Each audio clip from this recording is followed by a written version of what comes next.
Cessna over the threshold, coming up on the white dot, at or beyond the white dot, left turn first available. I got a high wind coming up on about a half-mile final, clear to land at or beyond. Traffic on the left face, you're following a Cessna down, low off your left. Square it up just a little bit, and then we're going to get you in. Start your descent, though. Start your descent on the base. Traffic on final, give me follow on base. Base traffic, start turning toward the numbers now. High wing coming up on quarter-mile final, take it all the way down to the green. Cessna taxiing on the green, expedite down to the next hard surface. Get me some speed, there you go, go, go, go, go fast.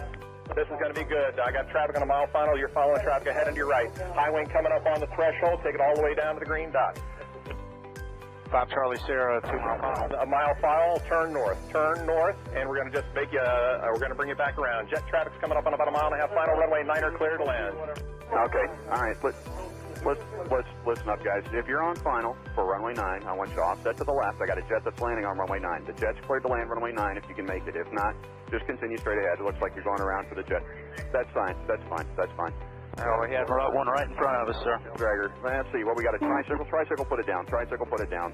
Tricycle, put it down. Tail dragger, down to the green dot, then a left turn. Short final here, you clear to land on 9, all the way to the white dot, go down to the white dot. Find somebody to follow out here. Canard, just come to the runway, and I might have to just send you around. That'll be fine. And for the jet, you just want to stay in this pattern, or you want to go back out for an instrument approach? Stay in a pattern, Charlie Sierra. All right, just stay with me here for a minute. And my tail dragger, let's see, over the numbers, go down to the green. And Canard's going to have to go around. Canard, go around. Canard, go around. Canard, go around. And my high wing here over the runway, keep it airborne. Keep it airborne. You do not descend. Do not descend. You got a fast guy behind you. Do not descend. There you go. Keep it airborne. Keep it airborne. As soon as the guy behind you gets slowed down, I'm going to put you down. So keep it airborne.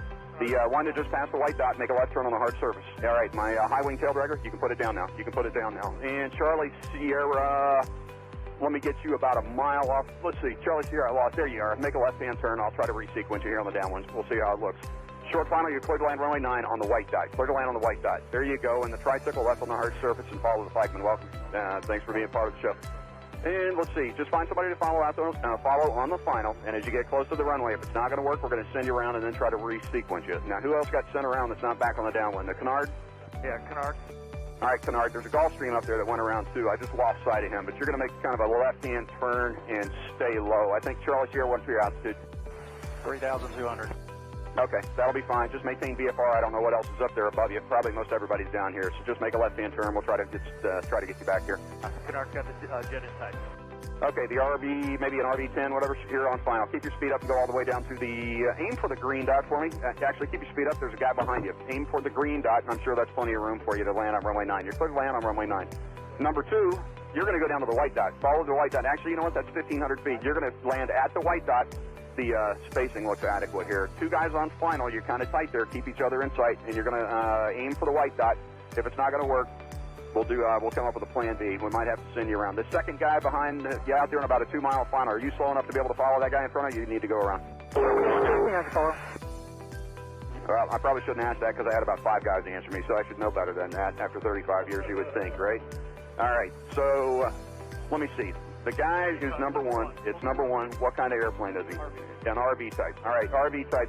Keep it airborne for me. Keep it airborne. And I got a fast guy behind you. The number 2 guy over the trees there. Go ahead and put it down on the numbers. Put it down on the numbers. My first guy just coming up on the numbers at the over the grass at the numbers. I want you to keep T-minus 1 minute and counting. Hello.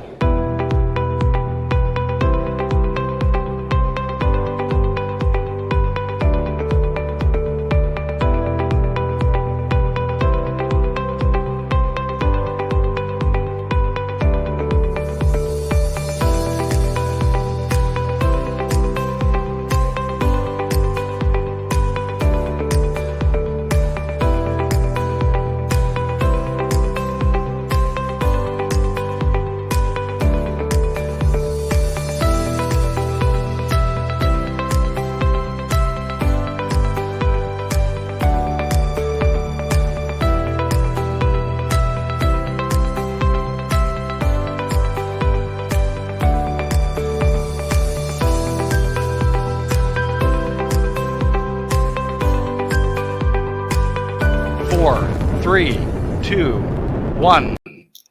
Hello, and welcome everybody to this Thursday evening Scorch. Oh, look at that! Carol has got my CRP, well, not mine, a brilliant CRP5. Carol, I so want that. I'm going to have to, if there's a break-in at your house and that's the only thing taken, you can probably blame.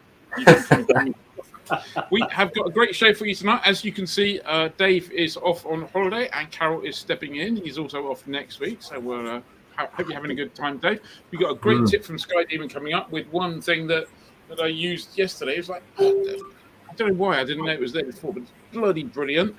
We got Simon live, who's going to bring us the weather, and hopefully that's going to be Scorchio and then Wettio, which I think is coming next week. And we'll be talking to the Flying Reporter, and of course, we're all looking forward to that, plus Fantasy Hangout, plus a whole bunch of other things. And tonight, we've got a little video with a quiz, and you can win. You can win lunch. You can win a flight. Come and see us. But it's just a bit of fun. So I hope you enjoy that a little bit later. Right. Let's thank Sky Demon for supporting the live stream. Thank you very much, Sky Demon. Hugely appreciated. This week it's tip number. Who is the guy fiddling with his tie? In the intro, this has been asked before, but it's Christian Dries, the former boss of Diamond. So it was from Aero many years ago. Absolutely. On my sorry, Carol. Diamond Geezer. A Diamond Geezer, no less. An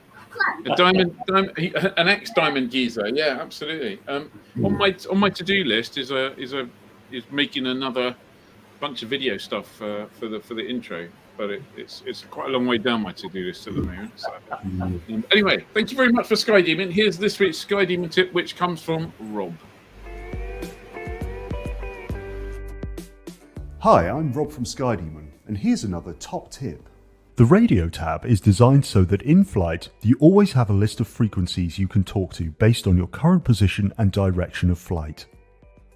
Under frequencies now, you should nearly always see at least one green entry, which is for flight information services. You may also see pink entries for frequency monitoring codes and entries for other airspace you're inside. Under frequencies next, you'll see frequencies for any airspace that you're flying towards or for the next flight information service. You'll also see the frequencies for your takeoff airfield, if you're still close to it, and your landing airfield. Finally, the top of the list is the latest QNH available from a METAR issued by a nearby airfield. For more information, check out our website or our user manual from within the app.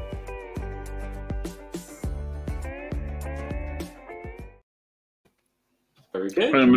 Loving that latest QNH thing. It was. You obviously need to have some kind of cell coverage in flight. But it's actually I diverge. I've been flying around and testing Safe Sky. I'm just about to write up the review on Safe Sky. That also requires cellular coverage. It's a surprising amount of cellular coverage in the UK, at least below sort of 5,000-6,000 feet. Pretty impressive. Pretty impressive. Johnny, you've gone all loud. Having been all quiet, you've gone all loud. Have I? Good. Did you swallow your right. mouth? It's got to be time for weather. So let's bring in Simon. Hey, Simon. How you doing? Let me just fiddle with the layout. There you go. Evening, everybody. How are we all? Hot, I take it. Incredibly hot, isn't it? Incredibly hot. But actually, it looks as if it's going to be a fairly decent weekend flying. A bit bumpy, but I think it's going to be pretty good before things start to break down next week. Let's show you the graphics, and I can give you the detail of what's about to happen. Ian, have you got that? Which graphics, Simon? Have you got graphics there with you? Hold on. No, it's not, is it? You can tell, can't you? It's been a while since I was doing this. Let me bring those in just a second. Bear with me, and there we go. How's that? Can you see it now? No. Yes. Oh yes. There you go. Yay! You can tell, can't you? It must be the brain. It's finally gone. It's the heat. I'm on the laptop in the garden, so only got a single screen as well. You see, so trying to guess what you see here. But anyway, you can see the satellite picture there at the moment. And now I wanted to show you this because can you see the across sort of into a grey, whitey sort of shade. Well, we're having a big discussion in the office here over the last couple of days about what that actually was, and it is the grass having turned brown across central and eastern parts of the country. So that's the effect of the dry weather that we've got at the moment. I thought that was such a beautiful satellite picture as well, showing the front up towards the north too. So this is how things shape up then. This is the forecast for tomorrow, for Friday. We've got an easterly flow across southern parts of the country during the course of Friday towards northwest Scotland, but for most of us, it's going to be a beautiful day again. However, getting into between about 29 and 35 degrees quite widely across southern and eastern Scotland, England, Wales, Ireland too. A little bit cooler for northwestern parts of Scotland, as you can see on the cloud forecast here. We've got a little bit of cloud base, usually about 2,000 feet. That easterly wind may just put a little bit of low cloud of Scotland and northeast England, but generally it looks as if it is going to be fair. Now for Saturday, another fine day, easterly flow across the country.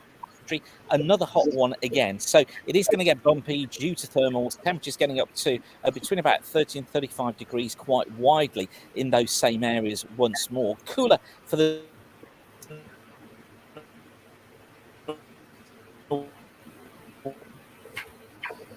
I can't hear Simon. No, it's okay. No, breaking up horrendously. He's still going, I think. Can anyone spot him moving?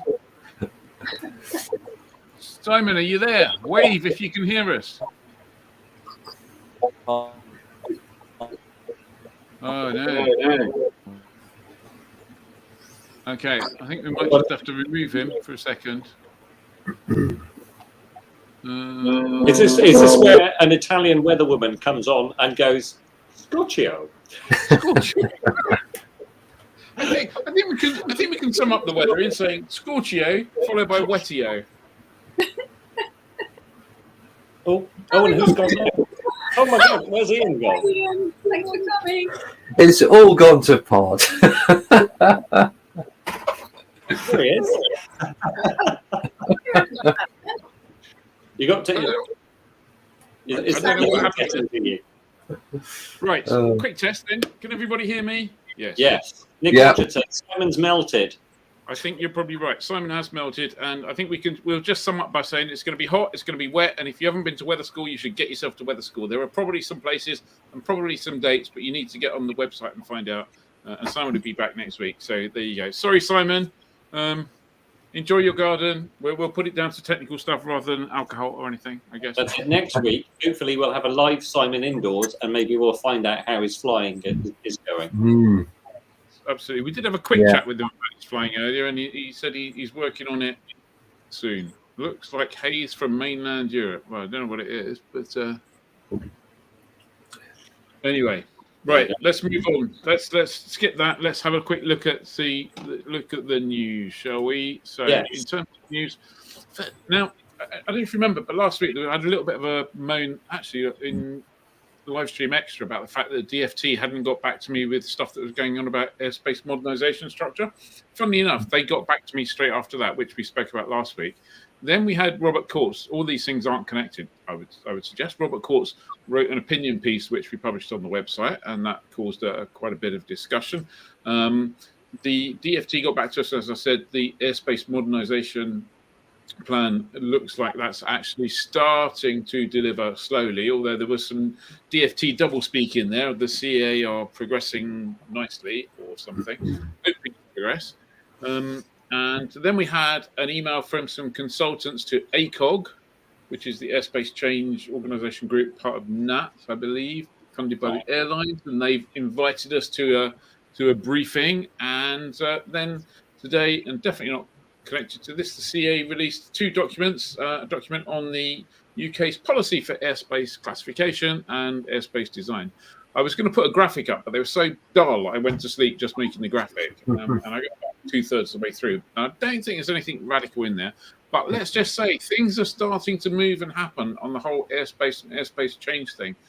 Some of it, let's hope, will be good. Some of it maybe less good, but we'll keep on it. But let's just say that stuff is happening, and we'll get that interview. And we've also got an interview, hopefully, we're trying to organise this after Robert Court's current aviation minister, and I guess we'll need to get this done before September in case he gets another job or this one. Yep. We're hoping to have an interview with him. I'm hoping to take him flying and interview him while we're flying along, which should be a bit of fun. So we'll see if we can get that teed up. So that's a good thing. Right. That's enough airspace news. Yes. Johnny. Is it me? Oh, yeah, Leon Solent, yeah. This is a real quick one, but Leon Solent is closed at lunchtimes between now and the 31st. This is presumably because the FISOs have to have a lunch break. Obviously, we've been discussing why they can't kind of down declare to a air ground service or something similar, but it is what it is. So the airfield's shut between 12:30 and 1 Zulu. Just bear that in mind if you're heading down that way. Has anyone been there? I went there back in, I think it was May or June, and I loved it. First time in there, gorgeous approach over the water, and then runway swap round, gorgeous takeoff across the water. Really nice airfield. You can walk nicely to the beach, walk along. That side of it's all good. It's just given that everyone's trying to make the UK the best place in the world for aviation, or for general aviation even. Excuse me. I think why it is we can't just revert to air-to-air, Unicom, Safetycom, whatever you want to call it, when stuff like this happens. I don't know. It's just some reason we have to make life much more difficult than it really needs to be most of the time, I would suggest. Yes. What would actually happen if you landed there on using traffic? Just calling in the blind when they're closed. Oh, I suspect you'd get a letter, wouldn't you? I expect. You failed to read the no times. You failed to prepare for your flight properly. You landed when the airfield was closed. It was only half an hour. We didn't have time to roll up the runway and take it away. The electric chair, isn't it? Definitely. I don't think it would go well, and I wouldn't suggest that anyone did it, clearly. But come on, stop making it difficult for everybody. It's not that. We just talk to each other. It's not that hard. Like hundreds, probably thousands of strips up and down the country that happens all the time. Pretty much hundreds and hundreds of airfields in France that happens all the time. America, that happens all the time, 24 hours a bloody day. Even when the sun's out and the monsters are about, they manage it. Yeah. Is it Boca Raton with jet commercial aircraft uses the common traffic air frequency? Unbelievable, isn't it? Or it did when I was there. Anyway. Red Hill closes at times. We may have a word later on with the flying reporter about that. He's based at Red Hill, although being based at Red Hill, he may wish to not comment. Who knows? We'll find out. There you go. So, right, Ed. Yes. So a bit of discussion. Obviously, last week we told you all about the trip to Oshkosh. This week, Paul Bertorelli of AvWeb posted a piece online on AvWeb's site asking, was AirVenture a super spreader event? And this is obviously to do with COVID. Oh, Simon's just reappeared. He's back in his studio. And it's a very, very good discussion about the fact that following AirVenture, he'd had a whole bunch of texts and emails with all sorts of vendors and people going, oh, we got COVID after AirVenture. And it's like, well, this is not really a surprise, is it? And he's talking about the fact that obviously you talk of a super spreader, one individual infecting a whole bunch of others.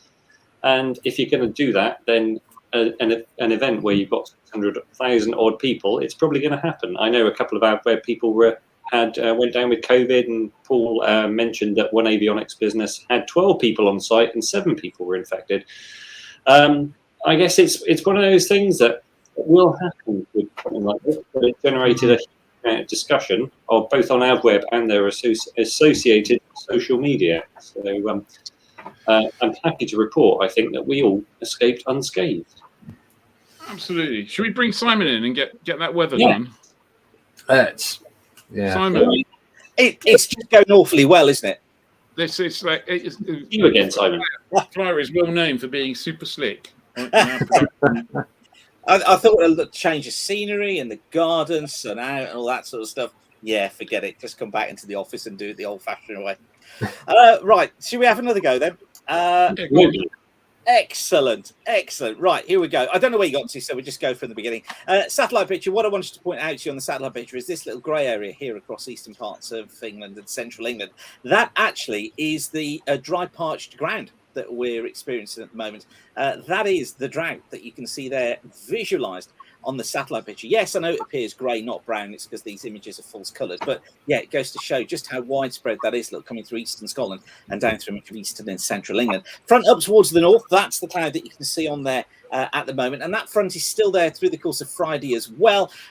Base is in the far northwest of Scotland on Friday, probably looking about 1,000 to 2,000 feet. But elsewhere, it's a fine flying day. Going to be a hot one. Temperatures between about 28 and 35 degrees on Friday, north to south. May just be a little bit of low cloud affecting eastern coast of Scotland and the far northeast of England, but generally it's fair. There's going to be no cloud, but do expect moderate turbulence because of those temperatures. Saturday, quite a strong easterly breeze across southern areas, could be gusting up to 25 knots on Saturday across many parts of the south of England and also Wales as well. No problems with cloud though, clear skies, very, very dry air mass. Look at the dew points on the METARs at the moment and notice just how low those are compared to the temperatures. It shows just how dry things are out there. But what that also means is that we can't see thermals. So we're not going to see thermals capped up by cloud, but with the temperatures that we're going to be seeing on Saturday of up to 36, 37 degrees across the south, 30 degrees across southern Scotland, northern parts of England, we could be seeing some severe turbulence with those sort of temperatures in the middle of the day. So just be aware of that. Early morning and evening are going to be better flying conditions. Could be a little bit of low cloud affecting northeastern parts of Scotland, 1,000 to 2,000 foot base. Generally, again, it is another fine day. And then for Sunday, a little area of low pressure develops across England and Wales. That's sort of indicating that we're probably going to be seeing the change of conditions into the early part of next week. It gets more humid on Sunday. There's an increased risk of thunderstorms, but at the moment, I think they're only going to be isolated across probably western parts of England and Wales. More of them across western Scotland and perhaps Northern Ireland. But just watch the forecast really carefully for Sunday, because with that air mass destabilising, we could suddenly get a very localised, severe downpour, particularly across western areas. The east generally staying dry, still got an easterly flow there, not quite as breezy as it will be on Saturday across southern and eastern areas, although just watch out for a little bit of low cloud potentially just drifting onto the east coast of Scotland and eastern England, and you can see it there, look, just on the cloud ceiling forecast, the orange indicating cloud bases of about 500 feet or so. So overall it looks like being a cracking but rather bumpy flying weekend, but as I say, get ready for a bit of a change next week. And don't forget, still got a few places left at my Aviation Weather School Part 1, which is going to be presented live online by me on the consecutive Saturday mornings of the 3rd and the 10th of September between 09:30 and 12:30 hours. You can book your place now. Just go to weatherschool.co.uk to do that. Right, have a fantastic weekend, won't you? Enjoy yourselves. It looks like we finally got there, and of course, hats at the ready. You see, this is my tribute to Ian Seeger with my cap on. Have fun. Thank you very much, Simon. See ya. Well done. Have a good one. Oh, there you go. Oh, there you go. That's better. Super slick. Right. Quick question for you, because I think have we finished the We Didn't Get COVID at Oshkosh story, Ed? I did. Yeah. Luckily, I did finish that. So Stuart Rue says I'm on call all weekend anyway. So Simon's weekend forecast is basically just rubbing it in. Okay, so quick question for people in the comments. At the moment, the World Aerobatic Championships are taking place. So who do you think? How do you think the Brits are doing at World Aerobatic Championships? Let's have a look in the comments. Anyone? It'll take a moment to percolate through, won't it? So that's probably good. Shall I do my news story, and then you can follow up with your news story, which will give... Good idea, Ed. Yeah. Genius. So the question is, how are the Brits doing at the World Aerobatic Championships? My other news, it's the Lancashire Aero Club have been refused permission for their hangar at Kenyon Hall Airstrip. They'd applied for, I think it was 4 14 by 11 metre hangars And the local council there, or Wigan Council, has decided that the hangars would be inappropriate development on a greenbelt site. Chairman there, Cliff Mort, said an airfield needs to have aircraft, and the farmer is trying to diversify it, and this is why he has let us in here at this site. The landlord's been really accommodating. He's behind us with the hangars, and we wouldn't get anywhere without his backing. But Wigan Council, they've said no to the hangars, and which the club believes, well, the hangars are going to look just like agricultural buildings, so why say no? It's an active discussion on the Flyer Forum at the moment. As one Flyer Forumite said, it sounds like an ideal opportunity to put the new aviation minister to the test. That doesn't happen with ministers, does it, really? And politicians. No. It's like, let me step in here and have a strong opinion. Yeah, there you go. Right, there's just a little note from Jonathan here on the Leon Solent story. Leon Solent do routinely revert to air ground to cover FISO breaks and shortages, as well as adopting traffic calls for out of our operations. That bit's good. It's just they've run out of people for a few days this month. That bit's not so good. And then finally, reverting to traffic calls in very short periods on geographically challenged layout of an aerodrome is really problematic. Maybe. Well, yeah, but I bet you it'd still work. Yeah. Bet you it'd still work. Lots of really problematic places. So in answer to your question, Ian, Bob Chapman said there's none there. Robert Woodham said no Brits. 10 points to Bob. That's it. 10 points to Bob. There are no Brits at the World Aerobatic Championship. Yeah, said, I think Brits are flying high. Well, maybe, but not there. Yeah. Tell us about the championships. A bit like the Russians. There's no Russians there either, but I suspect there are different reasons for why there's no Russians and no Brits. At the moment, the standings are, funny enough, when you combine all of the results together, in first, second, and third place are the French team, in fourth place is the Spanish team, and then in fifth place is the American team, followed in sixth by the Spanish team. So pretty good showing from France and Spain and the US there. Pretty poor showing for no Brits being there. I did actually ask a fairly well-known and high-level aerobatic performer and competitor why there are no Brits at the championships, and he said, I'm not going to name him because I'm not sure how tongue-in-cheek this was. He said, basically, there's no one good enough at the moment, and that includes me. Not me, him. Clearly, I wouldn't be good enough. And do you remember we had a story a while back, didn't we, where British Aerobatic Association was looking to kind of put some funding into a couple of kind of unlimited capable candidates and try and help them hone their skills to compete. So I can only hope that kind of comes to fruition. Yep. Yeah. Let's hope so. Yeah. On the Lancashire Aero Club story, Marcus Clark said, so airfields are brownfield for planning and housing development, but greenfield if they want to develop the flying side of the airfield. Yeah. Yeah. That's a good point, Marcus. Yeah. And then actually Richard Kennedy says, at least at the moment, it's technically brownfield anyway with this weather. Very good. Right. Well done, Richard. We're nearly there. John's waiting patiently in the green room. We can see him here. The little virtual one will be with you shortly, John. Just have a quick catch up on where Mac is. Where is Mac? He's in the USA. We thought he was in Mexico, but he's back in the USA. So wow. he's literally landed an hour and 2 hours ago in Laredo in New Mexico, having hit his antipodal point of an island, which I'm not going to pronounce. There you go, in the south, just off the west coast of Mexico. And then he's heading, obviously, northeast, and he's aiming to be landing into JFK on Sunday. Well, I'm guessing he's going JFK. They let my sister in there, so I'm definitely going to be landing there. Yeah. Probably. Yeah. But he's got his 2 antipodal points now, hasn't he? So he's nailed both of them. Yeah, just needs to make it back to Bulgaria, wherever he left from, and he'll have that record.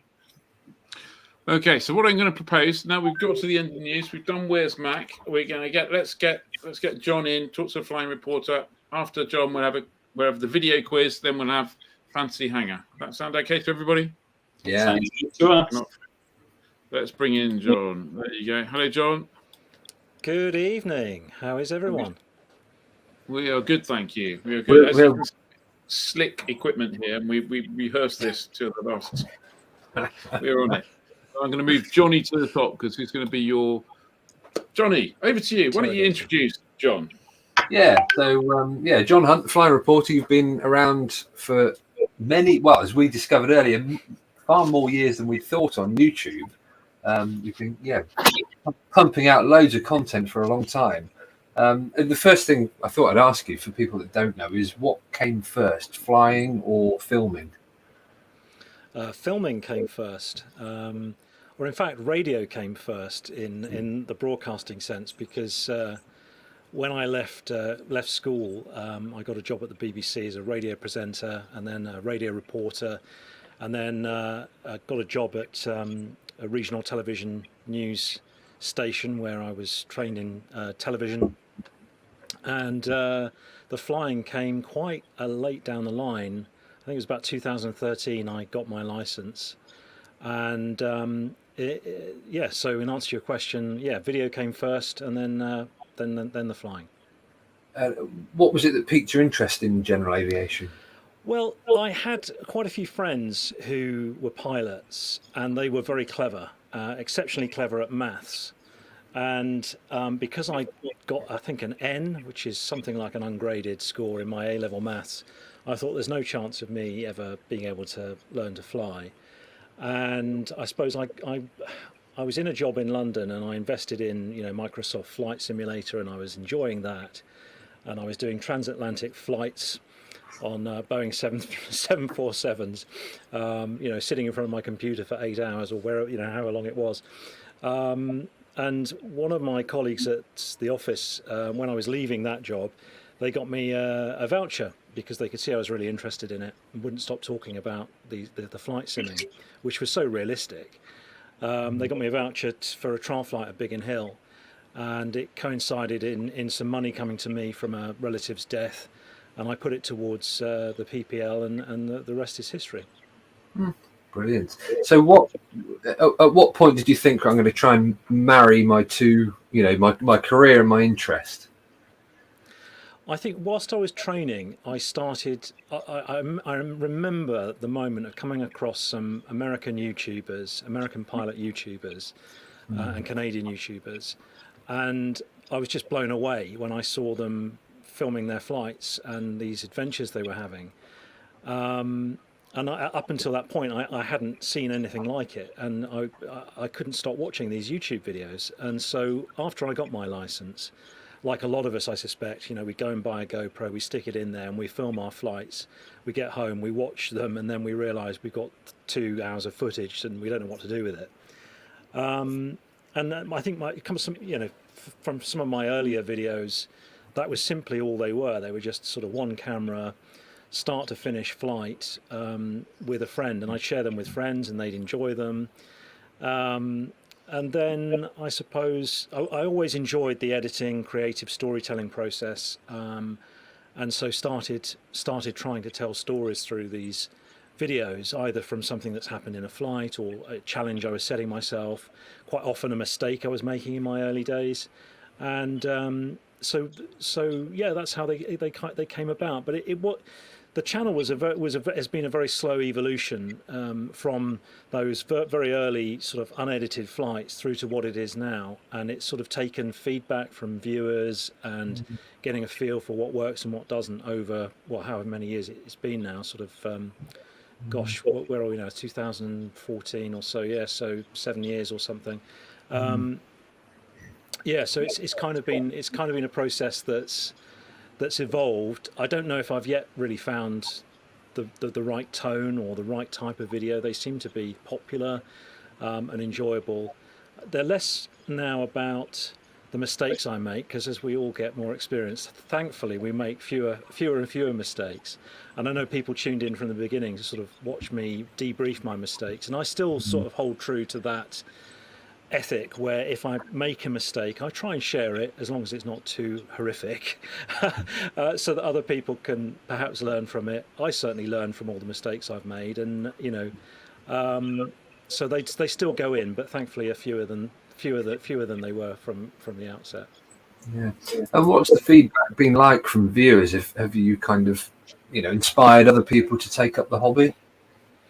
Yeah, you do get, a lot of new PPLs contact me to say that they enjoy watching the videos during their training. Whilst I originally started out trying not to be kind of educational because I wasn't an instructor, and I felt that was wrong for me to try and be educational with them for that reason. I've since got a CRI, so I feel slightly better in a better position to perhaps share some of the learning points now. But yeah, so a lot of people comment on the RT, particularly the radio telephony, and how listening to it on these videos helps them navigate difficult airspace. I don't shy away, like most of us, we don't shy away from the controlled airspace, and I think people get a satisfaction from watching that and learning from that. The feedback's really interesting because it can sometimes be very harsh and very cruel, sometimes quite abusive. Thankfully, very, very, very not an awful lot. The majority of my followers are just so lovely and supportive, and always jump to my defence. And I always I read all the comments. It's very difficult now to reply to everyone because there are quite a number of them now, but I read them all, and you kind of learn what works and what doesn't. And I've made lots of mistakes over the years on the YouTube channel and realised what really upsets people and what people enjoy. What's one kind of video or thing that you wanted to film that you haven't got around to doing yet? If you had that one, if you had to shoot one final video and it could be anything, what would it be? I'd love to fly across the Atlantic. I'd love to tour America. I don't have an IR, so I'd have to go with someone. But that's kind of the dream, the ambition that I have. Take my Aero overseas, over the Atlantic. So that would probably be my one ambition. And to you're talking about Mac and just a moment ago, and that kind of challenge, that kind of adventure. And being able to tell the story of that adventure would be epic. I'd love to do that. And does this kind of content creation, you see it a lot with, I've seen it from YouTubers in America, does it become a kind of job in the sense of, you put pressure on yourself you fly, you generate content, then turn it around. How does that work? It becomes a full-time job. It virtually is a full-time job now. I spend an awful lot of time in the editing. I'm getting a bit faster at it now and perhaps less perfect. I used to be very perfect about my editing, getting all the colours balanced, the sound mixed properly, and I don't think people notice that so much. So I'm trying to pull back from that perfectionist trait in me. It is a full-time job. I'm trying at the moment to increase the frequency of my videos, and trying to put out a video every week. When you're putting in the production standards that I do, it means that you're probably spending 2 to 3 days editing a week. And I'd like it to be a full-time job. It doesn't quite, it doesn't cover my expenses at the moment. It doesn't, I couldn't live off of it. Which is why I do corporate video production now. I've left the BBC now, and I do corporate video production, which brings in a salary, brings in some money. But yeah, it's really hard work, and I think a lot of people set out to be a kind of YouTuber or put the content out there, and then realise quite how much work is involved, and and then eventually give it up. I think because it really is very, very time consuming. Yeah. That comment from Mikey, I think he said, "Can we flash it up again? I've lost it." Nothing needs radical change. You changes, your journey changes, which is a good point. I think we all develop and our behaviours and attitudes change. Just talk us through. We've got a quick clip to play. Just talk us through what this is all about. So I'm trying to think when this was in May. I think I went off to Prestwick. I was invited by Scotia Seaplanes. Hamish and Stuart up there invited me up. They wanted to give me an experience of the seaplane rating. So I did. I don't know if any of you have done seaplane flying, but oh my lord, it blew me away. I mean, it's just the thrill and the independence of being able to just land on a lock without talking to anybody. It's just amazing. And so the video that I sent you is a preview of my first landing in the seaplane at Loch Doon, which is I don't know, about half an hour from Prestwick. Brilliant. Right, here we go. So bring power back to 13 inches manifold pressure, and I will follow you through in the controls. Roger. But they are your controls. I'm just following through. There's maybe a little bit of a crosswind. We'll soon find out. We happy with this? Yep. Descent rate's a bit fast. That's okay. So speed's bang on. Picture's good. Flare to the landing attitude. Hold it there. Close the throttle. Hold the landing attitude. Just hold the landing attitude. Stick fully back. All the way back. All the way back. All the way back. All the way back. Oh, there's a bit more. Yep. Very nicely done. That was a really good sight picture on final. You'd nailed the speed. You'd got the rate of descent that I would expect with 13 inches manifold pressure, which is about 400, 500 feet a minute. Couldn't fault you about that.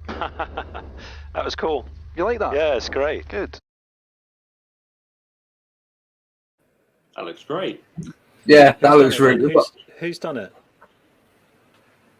Who's done Not me. I know Ian has. I have. Yeah. Carol's done it. So. Oh, it's amazing, isn't it? I mean, I don't think I could find anything to beat it right now. I didn't do the full course.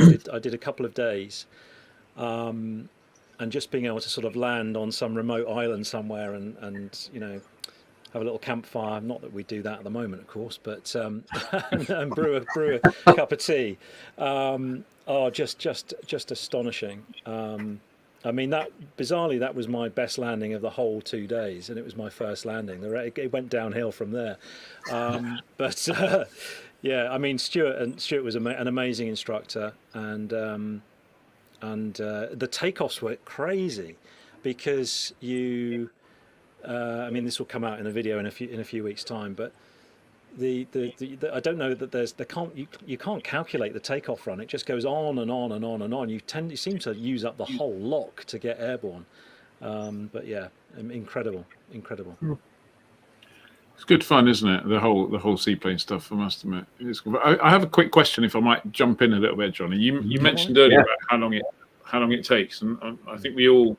I mean, editing can take a huge amount of time, but just setting everything up. I mean, that must add a significant amount of time to your. Most of us will go flying. We'll go down to the airfield, get our airplanes out, do a pre-flight. Would have done our planning, jump in and go. But by the time you do your pre-flight, you figure out what you're going to film. You're putting in your cameras and et cetera, and then getting the sound and everything else. How much time do you find that adds to a typical 1 hour flight from Red Hill to, I don't know, wherever's an hour away from Red Hill? Yeah, I mean, in the old days when I was sharing aircraft, it was a real headache because you're fitting all the cameras for every time you jump in. And I had cameras that were approved for the exterior of the aircraft, and you'd have to clamber underneath and screw them on, and all the tethers that you have to have for them as well. And so the actual physical side, pre-flighting, when I was sharing an aircraft, it would probably take 30-40 minutes to get the airplane ready with all the cameras, and it was the first thing I'd do. Because then I could just concentrate on the pre-flight and everything else. But fortunately now, with exclusive use of the aircraft I've got, I can leave a lot of the equipment in there, which does cut down the time immensely. But it's not just the time, putting the cameras in. It's downloading all the footage. It's recharging batteries. It's cleaning cards. It's a lot of work, and some people wonder whether it's. I know there's it divides opinion, doesn't it, about whether YouTube and flying go together, and I think you've got to be really disciplined about it and not let it distract you. I think one thing that I'm perhaps guilty of doing, which I need to keep a check on, is talking too much and commentating too much. I tend to do it though when I'm in a clear bit of airspace and you're at a cruise level. We filmed a video just recently. It's coming out very soon, which was a transit of Heathrow, which I'd never done before, and I went up with a Heathrow controller, and that was a very busy flight. Almost from the moment we took off from Redhill, you're in transit mode, you're on the radio, so there's no time for thinking about filming. So we all together had a brief beforehand about how we were going to do this flight and how we were going to film it and what we were going to focus on, and we had someone in the back who was also keeping an eye on things for us as well. So yeah, you've got to be very disciplined about it, I think. Yeah, no. We recently filmed in Oshkosh. We flew the approach into Oshkosh, and someone talking about people commenting on the video. Someone unkindly commented on the video, said, "Old bloke's talking too much. Shut up and let him get on flight." Talking about me being the old bloke. You fly for like an hour or whatever it is, and then you produce a 5-minute video. It's kind of like condensed all of the silent bits, isn't it? So yeah. Here's a question from Paul Fraser Benson. Do you talk to any of the other UK flying vloggers? Yeah, I do. Plain Old Ben and I are good buddies. We hang out occasionally. We ring each other regularly. We try and fly together.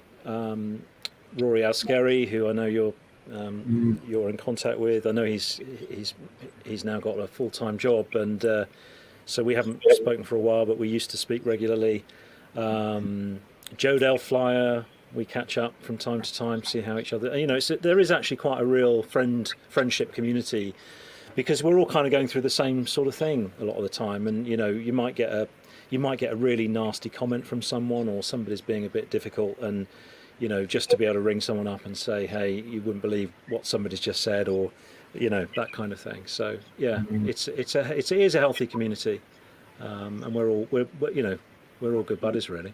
It's going back a few years, but I think the very first video you did with Plain Old Ben was pure comedy. You two have got a good vibe going on. Is this the helicopter one? I can't remember now, but I just have a recollection of the very first time I watched you two collaborate, and it's like I don't know whether it was a natural thing or whatever, but it's just the bounce back and forth was just there's a bit of banter between us. And he's like that all the time. I'm a bit more straight-laced, but he's always ribbing me about something. And that was good fun making that video, which was for those that didn't see it, it was like a hover challenge. We went up to Barton and we both tried to fly a R44, and he did extremely well, as you'd imagine. He's a very clever, very exceptional pilot. Me being slightly older in my years, I couldn't hover at all. It was it was a mess, and it was just comedy viewing, really. Mikey Springs Across the Sky says, are you going to set up another meet again after the last one was cancelled? Yeah, that was really unfortunate. We were going to have a fly-in last summer, and it was all, we put a lot of effort into it, and we were going to broadcast it live as well, so there's quite a lot going into it. But then it was sort of in between COVID waves, and the council got a bit upset about it, even though there was no legal reason why we couldn't hold the event. They didn't like the idea of it.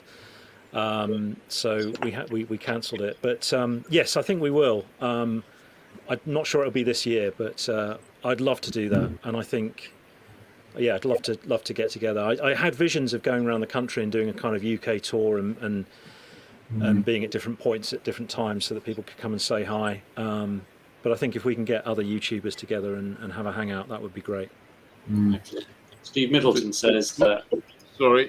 The helicopter episode filmed at Barton was hilarious. It was good. It was good, yeah. So Woodward says, any plans to do an IR, John?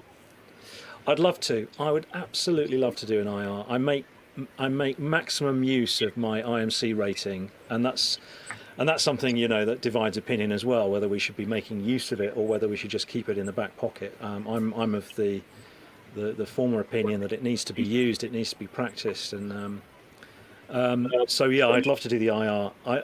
My other job as a father kind of prohibits me from being able to study, and a few years ago I did start looking at the ATPL theory, and I just couldn't keep it up with the demands of work and family. So yeah, maybe if I've still got any brain cells left in, I don't know, 5 years' time, I'll do it. Very good. Carol in our studio says, would John like to come and fly the Chipmunk? Yes, I'd love to, Carol. I think I said to you earlier, I think I've been in the back of one. I'm sure I've been in the back of one. And I did the tailwheel conversion last year, and I haven't flown tailwheel since. So I really need some tailwheel time. Excellent. Good. And Paul Fraser Venison says, you're welcome to drop into Kitty Hawk Aerodrome anytime.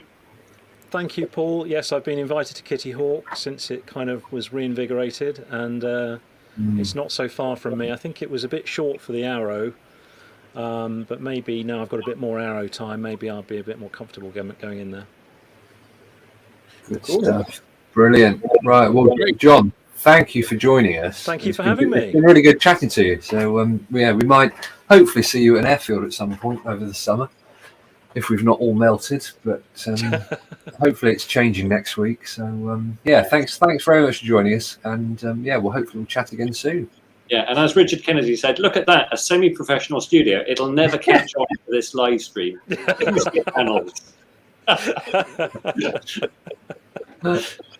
Always willing to come along and put some panels up for you if you need. Oh, look, Ian. John's got one. Is this not a seat cushion? Is that where I've been going wrong? That's where you've been going wrong. Brilliant. Thank you very much, John. And hopefully catch up soon. Cheers. Take care. Bye-bye. You too. Bye-bye.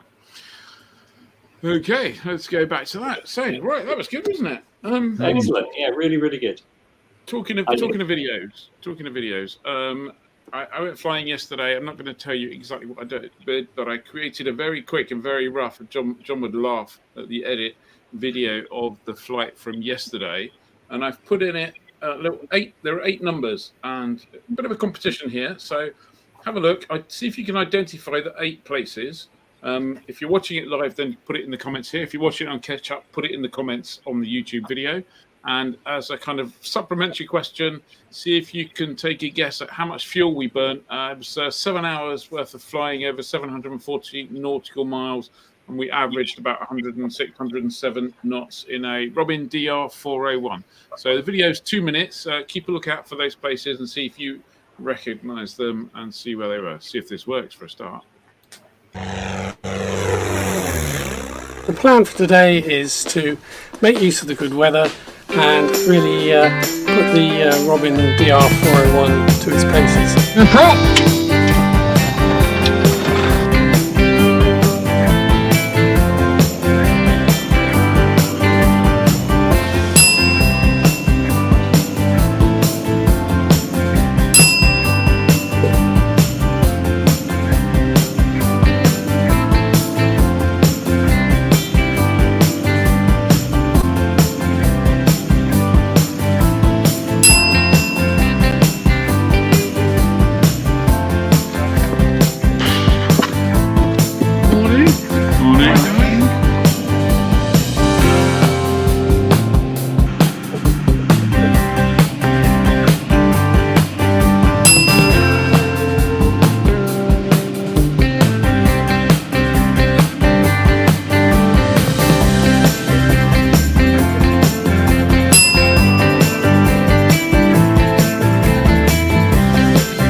Cheers. Cheers. I mean, I'm impressed by the fact that Lideway, featuring right at the end, is still looking relatively green. Yeah. I'm not impressed by the fact that StreamYard suddenly manages to up the volume of that, which was much lower on the video. But that music was just too bloody loud. Don't do it like that. StreamYard is cramping your creative style. It is. Well, no, I wouldn't call it creative style. Okay, couple of guesses there. Bob Butfield, number 3 was okay, not saying anything. Bogle said, okay. Paul, I haven't got a Scooby. And needless to say, you can see the registration at the end, so you can probably go and figure it out. And the price for this, I'm not entirely sure. I can't remember exactly how legal this is. I should know, really. The price for this, if you win, come down to Lideway or to Wadswick, I'll buy you lunch. And assuming it's legal, shouldn't be illegal. Nigel will happily take you flying in his very lovely Robin. So there you go. Says, I think I saw Kirkbride and Lightway. 170 litres of Jet A used. African Eagle, no.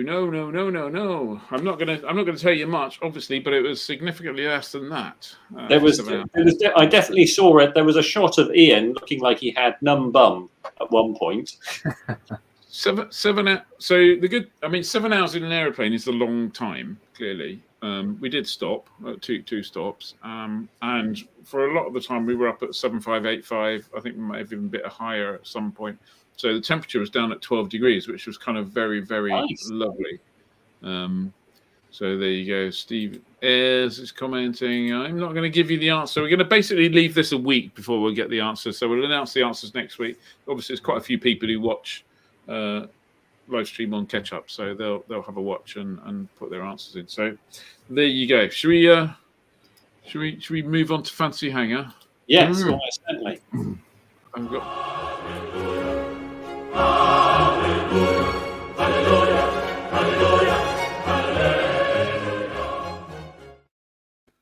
There we go. Brilliant. I don't know who pressed that, but well done. It was me. It looked like you were having trouble finding it. So. I was. So this week we're talking warbirds, but not the no-holds-barred, big-budget ones that run into millions, but the ones you can get that deliver the warbird experience on just a fraction of the spend. Ian decided to call it pound shop warbirds. So cheap warbirds we can stick in our fancy hangar. Who's first? Carol. What's it going to be? Well, I did actually. Well, you're very quiet. I don't know where the mic is on. Somebody tell me where the mic is on my MacBook. There we go. That's better. Okay, I'm leaning forward.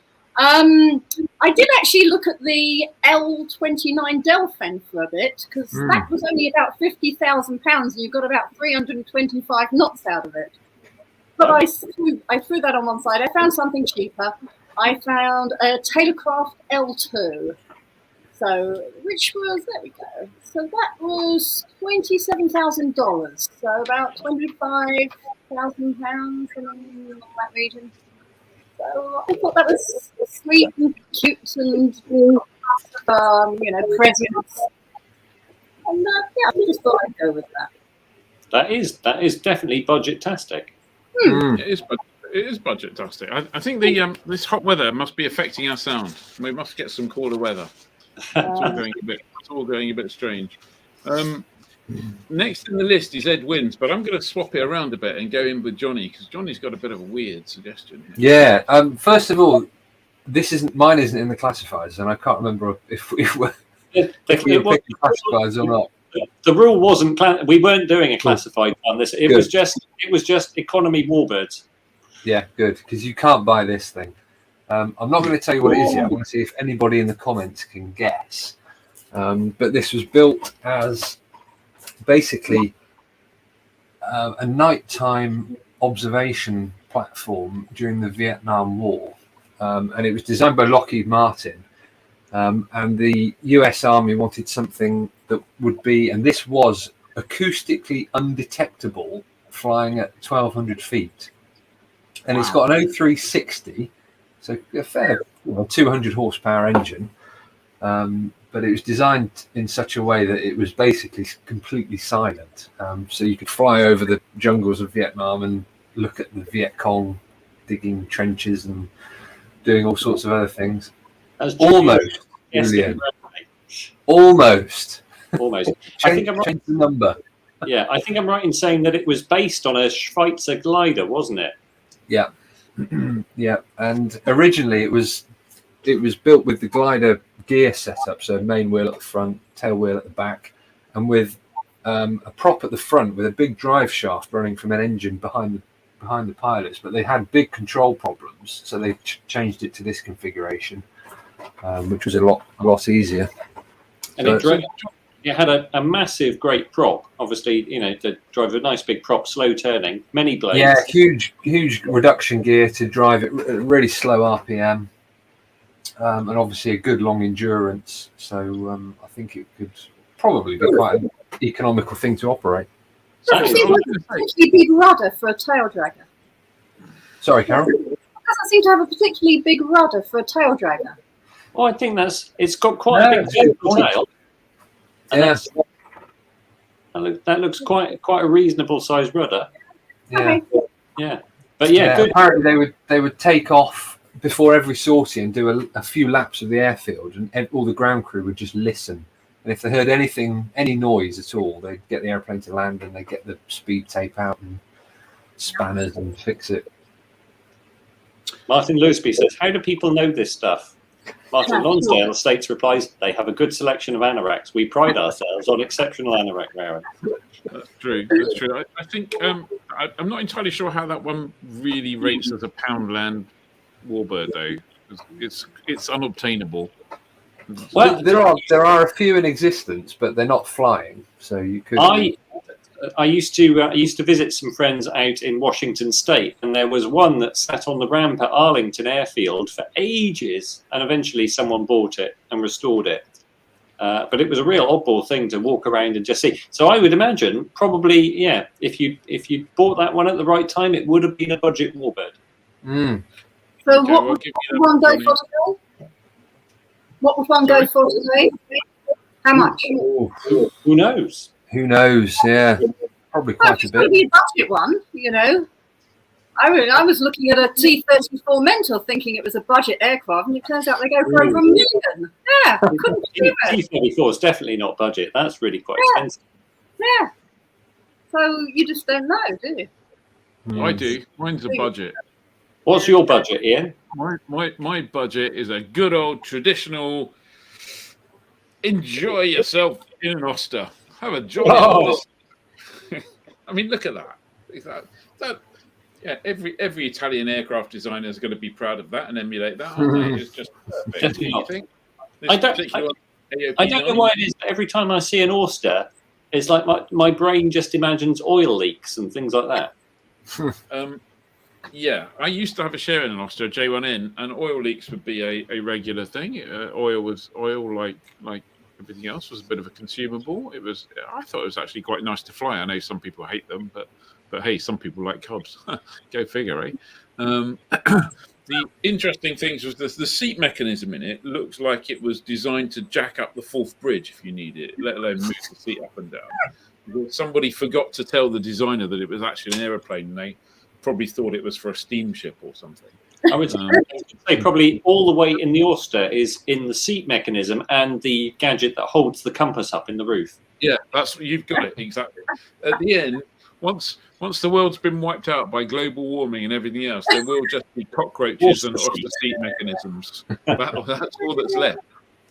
People will excavate Oster seat mechanisms and go, this must be something to tell the phase of the moon or something by. But no, it wasn't. It was just a... Jane says, my friend just sold his Oster. Not sure if he sold the oil tray as well. His dog like being in the back. Yeah, and they are cheap. Cheap as chips, ish. Stylish. Chris Finch said it's a tank commander's seat. Well, that's one way of describing an Oster. I think he's right. Yeah, so there you go. That's my one. And so yeah, I've got a bit of a soft spot for those. Although I definitely need one that's got electric start because I'm done with swinging it all the time. It was no fun at all. Not at all. Right, Ed. I think it's time for you to win. that just leaves me. So I picked this. I went for the Fiat G46. Think of it like a chipmunk, but with beauty and Italian flair. What's the cost? That's got to be expensive. That's got to be expensive, hasn't it? No, surprisingly, it's reasonably budget. So the G46, beautiful Italian trainer, low wing, retractable gear, 225 horsepower Alfa Romeo 115. So it's not, it looks the part, but possibly not over endowed with lots of performance. 150 were operated by the Aeronautica Militare. 70 went to Austria, Argentina, and Syria. And it operated as a single and two-seat form, and the single-seater had a 7.7 millimeter machine gun. And I just think, two-seater, that's pretty. It's pretty. It's got retractable gear, and a lot of people are going to go, "Oh, that's it's got a bit of mystique about it," and they don't necessarily know what it is. That looks expensive. I think noticed mine has that. to be the best value for money. Oh, yours is definitely there in on the budget stakes. Michael Pear really quite cutting there. First in all troubles. That's I'm sure Fiat doesn't really stand for that.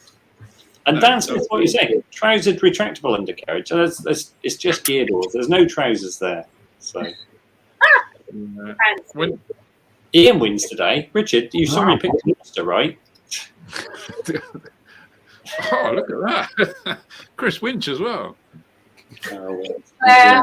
Yeah. I Pronto once. I'm not sure I'd fly in a Fiat. When we did the Raduno, says, consider this. Stinson L5 Satellite. That's quite a good choice, Paul. Yeah. Yeah. Pound man. Oh, Stuart, that's rather mean. Carol wins. It's clearly a guest night tonight. Yeah. Yeah. Julie wins. Have they all rusted away? That's harsh, Keir. Yeah. No, I saw one in Italy not that long ago. Yes, there are a few around. Yeah. I'm still in Oshkosh mode. If I pitched up in Johnny's choice, I'd win an award. Johnny wins. That's a good point. Yes. Ed again. Yeah. Peter Cox says Ian wins. £5 to the usual account, please. Thank you. Right, jolly good. Are we gonna award that? Are we gonna award a winner this week? I don't know. There's a lot. I think there's a lot of there's a variety of wins there. So I think we'll just go to Warbirds. There's options out there. Julian Treadwell used to be a G46 at Booker. Yeah, it was owned by the Honourable Patrick Lindsay. I can tell you where that is now. Where is it, Carol? It is at the Military Aviation Museum in Virginia Beach, owned by Jerry Aiken. Over with Jerry Aiken. Very So it's got a good. good home. Well, that was Christmas, wasn't it? They used to call the pilot Risky. What was his name? I can't remember his real name, but they used to call him Risky. Okay, excellent. Nice. Cool. Right. On that basis, Kennedy says, I'm surprised there wasn't Chipmunk in the list. It was a Cold War Berlin air defender. I thought Carol would go Chipmunk. Yeah.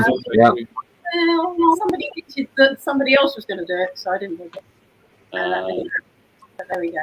But the Chipmunk isn't that cheap, you see. I was looking for the cheap. That was the emphasis. So, Good point. Chipmunk going for $80,000 US. So, £67,000. Cool. Right. What? I'm melting in my attic office, come studio here. So, does anyone who's going to rattle through the events? Go on then. Who's got that? Johnny, have you got that? Yeah, I've got them open here. So, right, we've got Stollfest on at Leicester this weekend, which is a Stoll competition, obviously. I think it's free landings there as well this weekend. The Dean will. Sorry, because they're short. Short landings. Local. The Dean Wilson flying at Straven, flying at Headcorn. There's an air race at Leeds, and then there's a Cornish pasty flying at Bodmin, and obviously there's a Women's World Gliding Championships at Husbos starting on the 13th, and then the Vintage Aerobatic World Championships at Brayton, which is on until the 21st. Weren't we supposed to go to that and get some free champagne or something? That's next weekend, isn't it? Next weekend, I think we are going to try and head up there if we can. Can I advertise something, please? Yes. Yeah. On Saturday, Sunday, 24th and 25th of September at Draycott, Little Grass Field, there is a chipmunk and Oscar flying. Excellent. Put that in your diary. Is that Draycott just up the road here? Draycott. Yeah, I think so. Yeah. Swindon. Yeah, that's right. Yes, because I've forgotten the name. The strawberry farm closed down, so my friend Kevin Hale and his Oscar moved south to Draycott. So he's trying to encourage more people over there. So yeah, 24th, 25th September. Excellent. Cool. Very good. Brilliant. Good. Yeah, join the club. £52 for a year. Free landing vouchers, obviously, lots of other benefits. We're almost at the point of securing another member discount, which we'll hopefully tell you about next week. So when that's live, we'll let you know. Just head to flyer.co.uk/membership. Excellent. Yep, absolutely. We'd all appreciate it. Thank you very much for that. Have we got anything else we need to do tonight? We're running over a little bit there, 6 minutes. Yeah. Put your hand up there, Carol. No. I'm sorting out a wardrobe malfunction. Okay. Thank you very much, everyone, for joining us. We have a great weekend flying. Looks like the last of the good weather for a while. Don't get too wet next week. We look forward to seeing you on Wednesday afternoon for the live stream extra. Thursday evening next week, where we'll reveal the winner of the little quiz, and I'll maybe be a longer version of that video to be released, along with the Raduno video, which still is waiting for release, and a bunch of other stuff from Oshkosh as well. So thank you very much once again, and we look forward to seeing you soon. Don't forget, if you're not a member, join the club. That'll be great. Thank you. Thank you, Sky Demon. Thank you, Carol. Absolutely. Thank you. My pleasure. Privilege. Honour. I just need to find that. There you go. There Thank we you. go.